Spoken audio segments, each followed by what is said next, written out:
দুই বছর ধরে উনি কি করতেছে যে চাকরি বাকরি পায় না? আমি আর ওর কত খাবো? এত টাকা পয়সা দিয়ে কি করলেন? কি করলে এতদিন ধরে? আসতেছি মাথাটা ঠান্ডা করে আসি।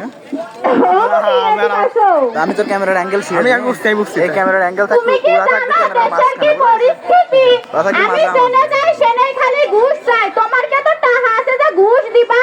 এর জন্য আমার চাকরি হইতেছে না। আমি আর এই বাড়ি থাকবো না, এত অপমান সহ্য করা যায় না। আমি আর এই বাড়ি থাকবো না, আমার আর এর সহ্য করা যায় না।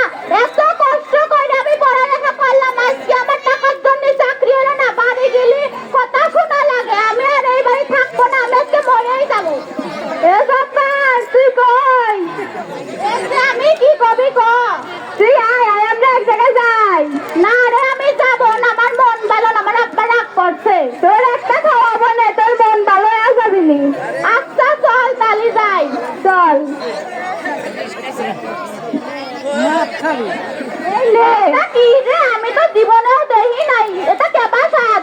তুই খায়া দেখ, তোর মন ভালো হয়ে যাবি নি। আচ্ছা তালি তো দেখি খায়া।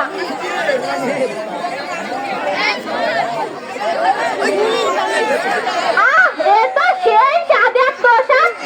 আমার মনটা তো ভালোই হয়ে গেল। তুই এইবার এইটা খায়া দেখ। ও মা, এ তো সেই স্বাদের প্রসাদ।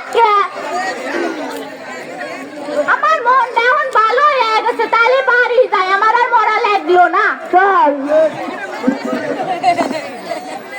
লুঙ্গিতে ফাঁসি দেব। তাহলে আমরা এই স্বল্পদৈর্ঘ্য প্রদর্শনী থেকে বলতেই পারি, বেকারত্ব আমাদের সমাজে একটি মারাত্মক ব্যাধি। এটির ফলে আমাদের তরুণ প্রজন্ম নিমেষেই ধ্বংস হয়ে যাচ্ছে। শুধু ধ্বংস হচ্ছে বললেই ভুল হবে। এটির কারণে তাদের উজ্জ্বল